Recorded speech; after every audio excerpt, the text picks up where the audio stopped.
Hello again, it's so nice to be back with you again today, and I really hope you're doing great wherever you are. So for this episode I have prepared a black canvas and we cover the entire surface with black gesso. Allow that to dry completely, and above that I have covered the center here with alizarin crimson. Above that and under that I have some phthalo blue, and in the corners I have Prussian blue just to make them a little bit darker.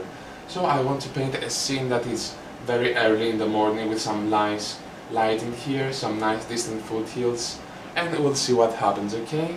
So this is the medium for today. It's just some firm paint I have applied with a 2-inch brush, and I'm not using liquid clear here because I like the effect this firm paint makes, and it's also very forgiving because you can blend the same area over and over. But if you want your blending to be much easier, you can just apply the least little amount of liquid clear before you apply your colors. So let's start today with the 2-inch brush. Make sure it's clean and dry, and we'll use some titanium white here. Just tap in some paint. Just use some pressure here on the paint. Load both sides.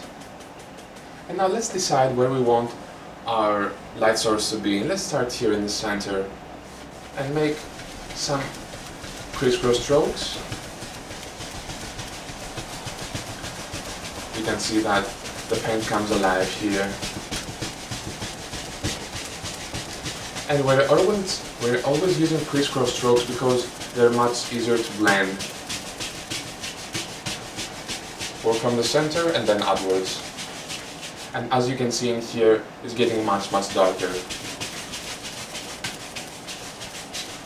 Okay, now if you want to make it a little bit lighter, just use a clean 2-inch brush and do the same. You can do this as many times as you want, okay? If you want it lighter, apply more white. If you want it darker, you can just leave it like this. So loading both sides here. And let's start over. It's also very important not to let the paint on the canvas dry, because then you won't be able to achieve this effect here. Just using crisscross, and as you can see I'm picking up the crimson and going up in the blue, and we have some nice purple areas.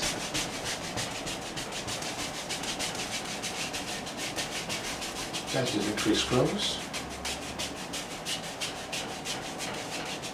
Okay.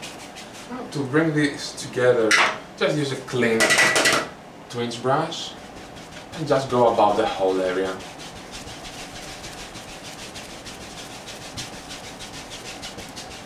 And we are softening up, but don't kill this light spot here. Okay.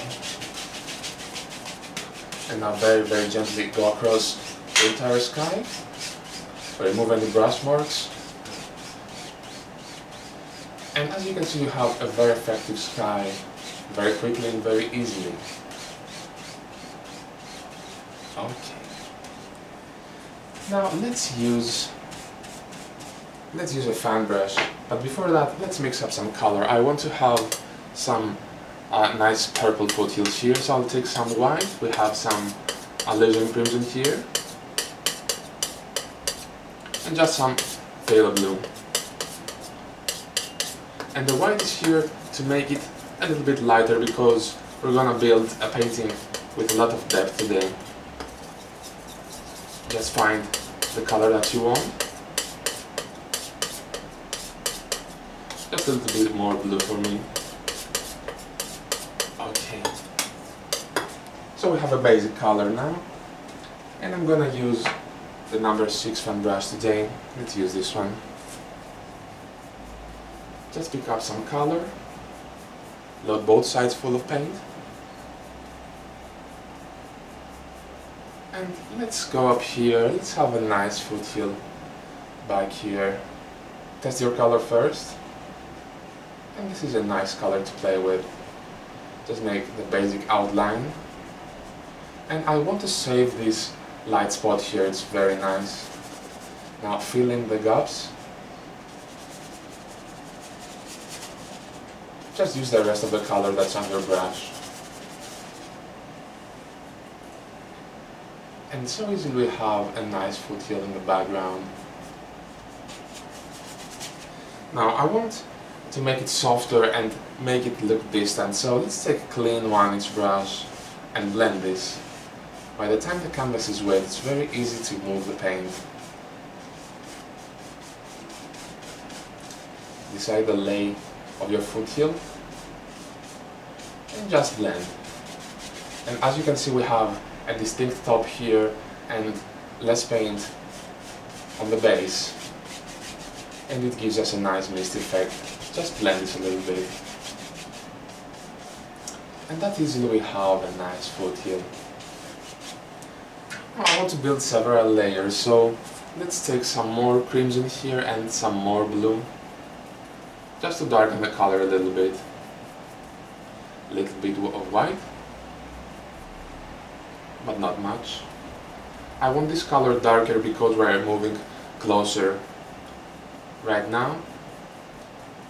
So let's go up here and let's have another foothill. Maybe there's a foothill in here. Just move your brush a little bit and bring this just in front of the other, so it pushes it back. Just like that. Now do the same thing. This is one of the easiest ways to paint foothills, and it's very effective too.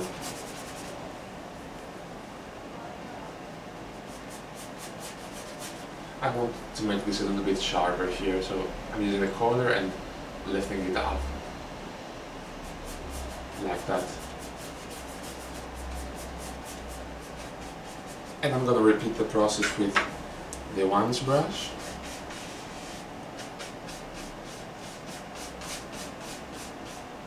Just so easily. Start from the top and pull downwards. And the color blends with the color that's underneath, so we have a nice effect.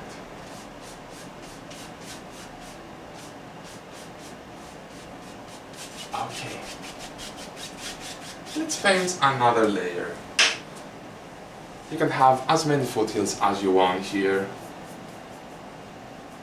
I'm using purple today, just crimson and blue, a little bit of white.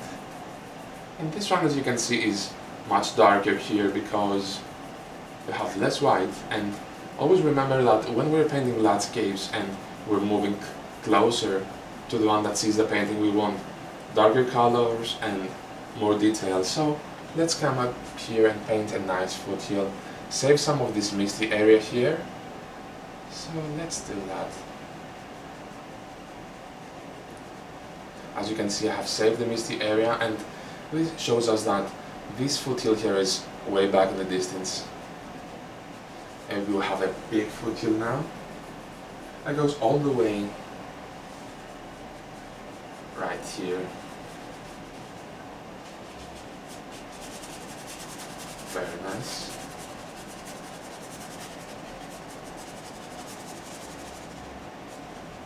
And if you wanted to have more layers of foothills here, you could have moved the light area further back so you could have more layers.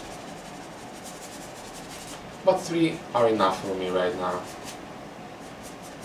Drag in some paint to help the blending. And take the 1-inch brush. I'm using the 1-inch brush today because we have smaller areas, so it's easier to sneak in with the smaller brush. Okay. And you always come back and fix what you don't like. And here I do not have a distinct top of the foothill. You know, oil paints are very helpful when it comes to blending and correcting mistakes, so in here I just fix whatever I don't like.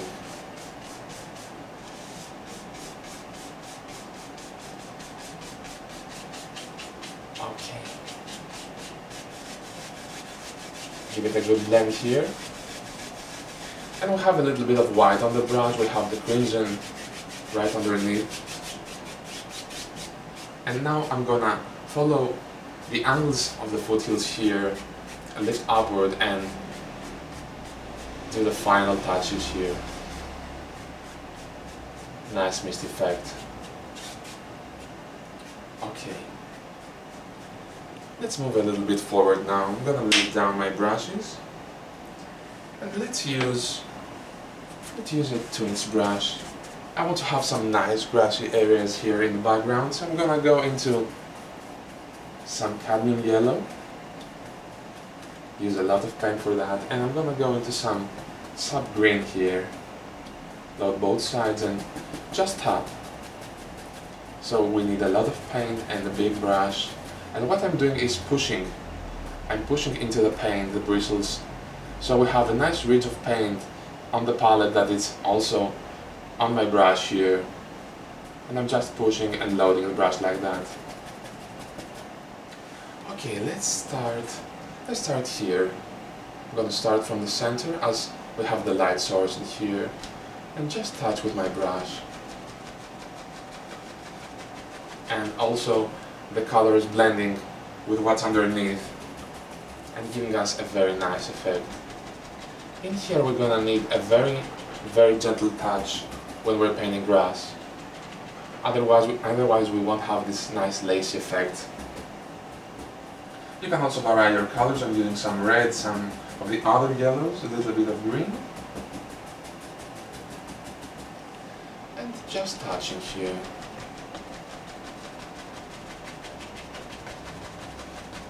And always remember to leave some small gaps in between, because this is giving us depth, and this is what we want now. This is also where we're deciding the lay of the land. We don't want a straight line here. And start from here, very, very gently tapping. And now I have touched the blue, so it becomes darker in here.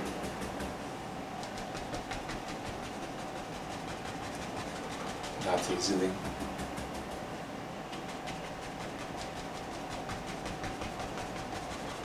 So let's have a small pond in here. I'm gonna take a twins brush, and I'm gonna go into some white. I don't want a big amount. So let's load some white here, just tap it nicely. And we're tapping the brush like that because we want an even distribution of color on the bristles. So let's decide where we want our pond to be. This is your light source, so we're coming from here. I'm going to use some more paint. And let's just come here and pull downwards. Just pull. Make it as big or as small as you want. I just want to make it a little bit lighter so you can see it better. And we're always trying to make our paintings a little bit more, that's better. Can you see now? We're always trying to make our paintings a little bit lighter, because when this dries it's gonna lose some of its lighting, so its lightness, so just pull downwards.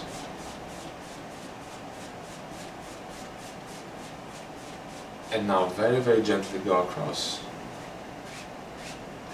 And it gives us a nice water effect here. Do the same on the other side. And that easily we have some water in our painting. So let's build something here to hold all these. I'm gonna take some of my Van Dyke brown, a little bit of brown, pull it out very flat and then cut across. The reason we are applying that much pressure to spread the paint on the palette is to have a nice distribution of color, and when we're cutting our roll of paint we have a nice firm roll on the edge of the palette knife, okay? So let's come up here and build some land, something to hold all these, and we are just careful of the angles here. Just spread some paint. Nothing to worry about in the moment. Okay. And I'm gonna use some white, just a little bit of white and some dark sienna here. But do not over mix the colors, because in this roll of paint we have all kinds of variations, okay? And this is gonna blend with the brown here, so just very gently, just touch. And we have a nice rock effect. Very, very gentle touch here.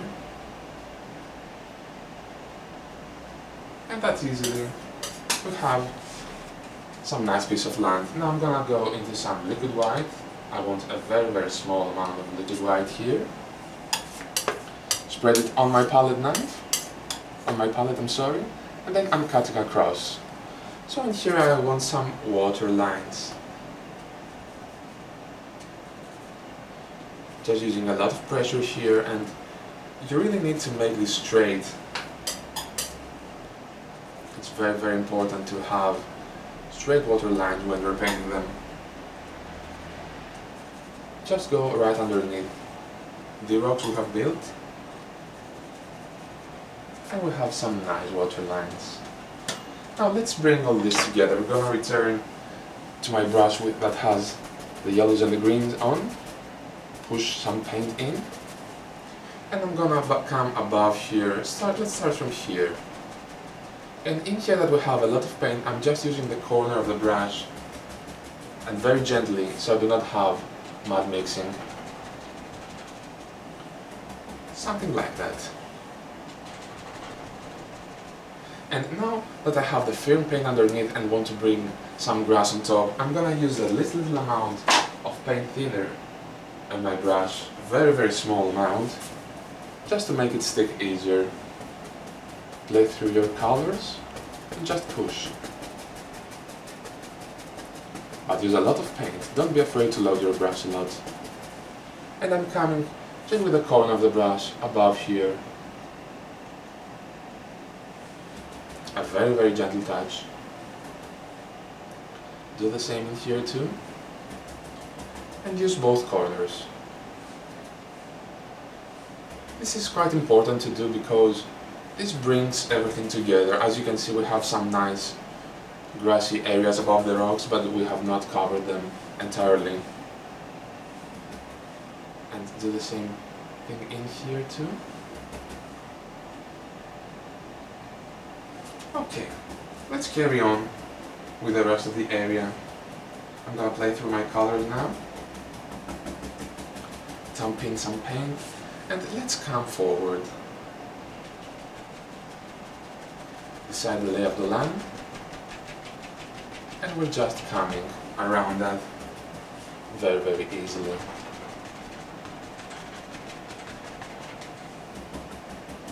And tell you what, in here we have some light color underneath, so it just doesn't look right at the moment. So what we have to do is to paint some dark underneath.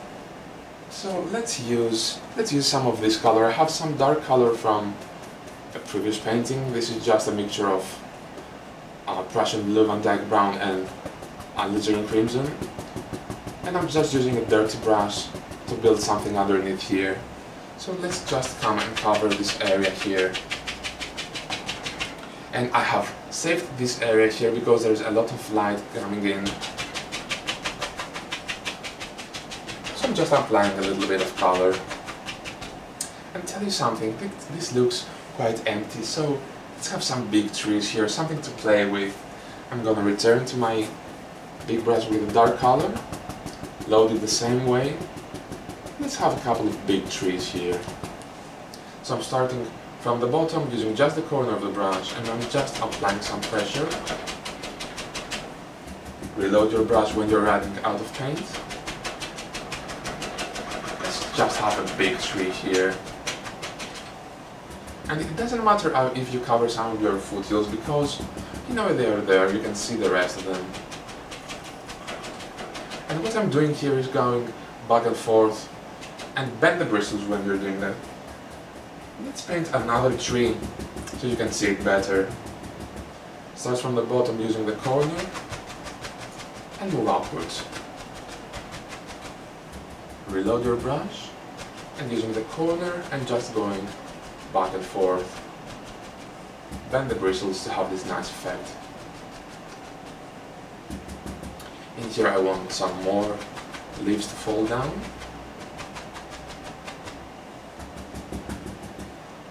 That easily. Okay, let's use something to hold all this. I'm gonna go into my liner brush with some paint thinner and then go into some of the titanium white and the dark sienna that I'm having, and use a lot of paint thinner for that because I want the paint to flow. Just thin it down a little bit and twist it in the paint like that.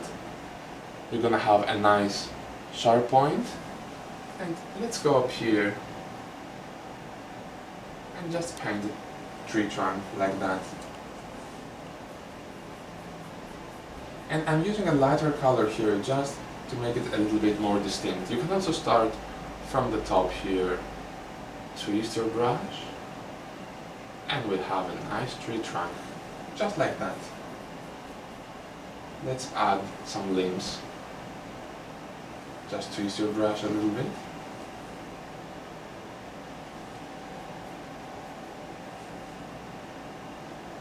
Just like that.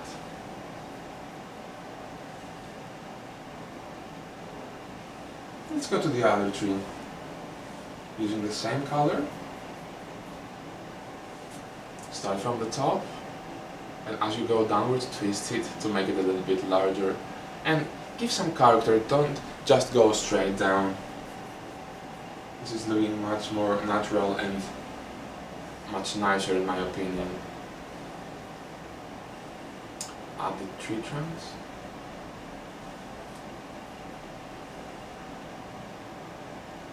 And that quickly we have some nice tree trunks.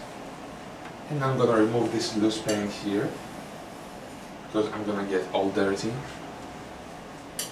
And I'm gonna put some highlights on these trees. It's very nice that you can come back and forth. As you can see, we decided to do something different in here, so we returned and painted something else. So let's go into my big brush, load it with lots of paint. I want some sap green in here. Just push. And let's paint the highlights. Now decide the shape of your highlights, your leaves. Let's start with the small tree here, smaller. So I'm using just the corner and tapping very, very gently here. And as you can see, thousands and thousands of leaves appear very quickly. Remember to leave dark areas in between.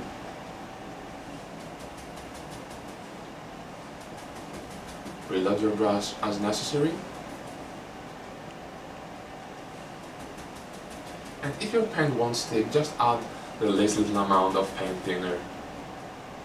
And in here in the bottom I want more dark areas, so not overdo it with highlights. I'm gonna go into the other tree. Let's start from the top, just go slightly above all these. Use just the corner of the brush. And don't be hasty, just decide how you want your tree to be. And it's also very important to remember where your light source is, so we want more light in here compared to here, we want more dark areas. Okay. Now let's carry on with the grassy areas, just underneath here. Just tap. And by building several layers of grass and trees and whatever we do, we're just building depth. In here I have the dark color underneath, and the paint won't stick, so just thin it down only a little bit. Don't be generous with thinner, just add a little bit at a time. And as you can see, it's sticking much easier. I'll tell you what, I want something on this side too. So let's paint some evergreens. I'm gonna take the dark colors here And I'm gonna use some Prussian blue, some Van Dyke brown, and some crimson. Maybe I tell you I'm gonna use a little bit of sap green too. Just mix a good pile of paint here. And I'm gonna use the fan brush for the evergreens. I have a fan brush that's dirty here already. And we're loading both sides full of paint. Use a lot of paint, well, that's very, very important. Both sides. And let's come up here now. Let's have a nice evergreen right here. Make the center line. And let's come up here using just the corner of the brush. Just the corner, go back and forth. And as you go downwards, use more and more pressure. Use more and more of the brush. And if your paint won't stick above all this grass, you can just scrape off some of the grass and go over again. Using more and more pressure, we'll have a nice evergreen right here. Let's build another one. You can have as many or as few as you want. Go here.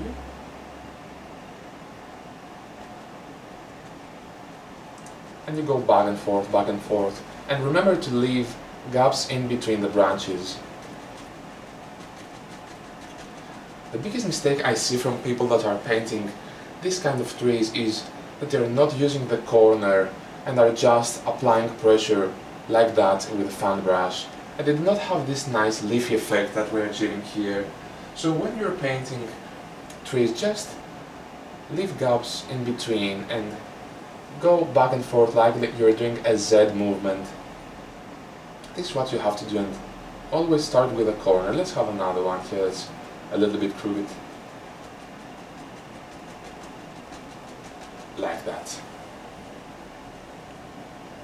Gonna have another one, have a taller one in here.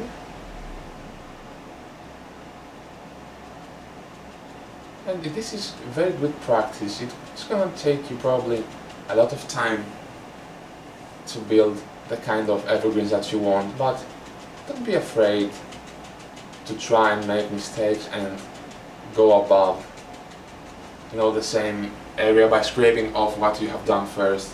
This is very forgiving, as I've told you. Okay, let's build the tree trunks in the center. I'm gonna go into my mixture of white and dark sienna and the tree trunks in here. Just pull like that. Do the same to the other trees.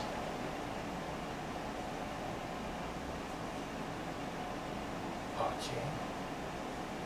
And let's do this one too. Okay.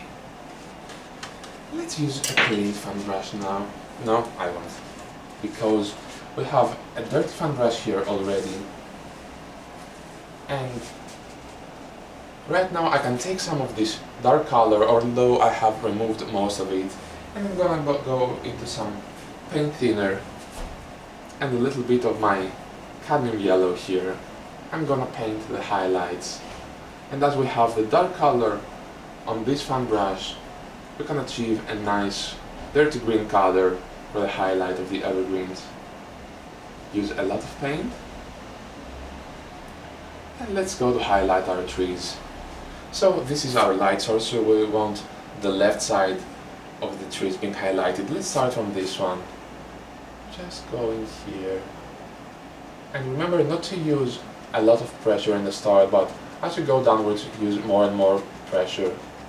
So in here we have more dark leaves because we have less light, and as you can see in here we have more distinct highlights. This is what we are looking for.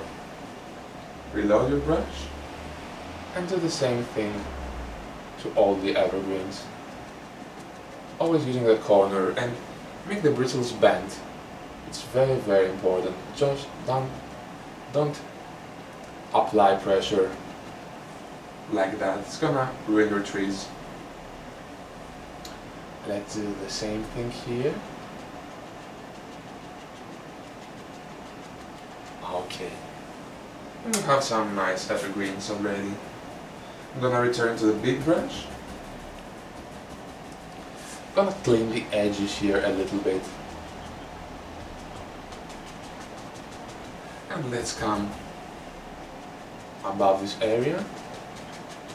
You know, I want to have some big stones in here. Let's take some Van Dyke brown and let's come up here and do that. Don't be afraid to try different things. Come in here, take some more paint. Let's add more of this dark color here. Give it a little bit of shape. Maybe there's a big rock or something. And I'm gonna go into the titanium white and dark sienna and just caress the canvas like that. Make this paint to break. It's very, very important. Add no pressure at all. Let's come in this side too. Just let it break like that.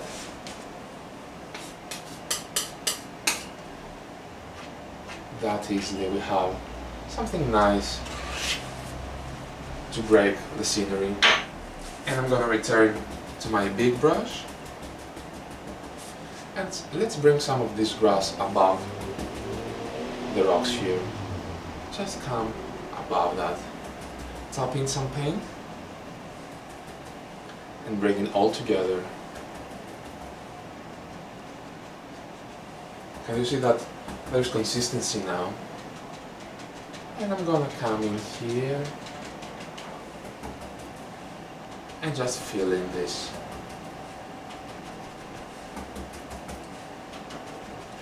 Add a little bit of paint at a time. And just bring this together that easily.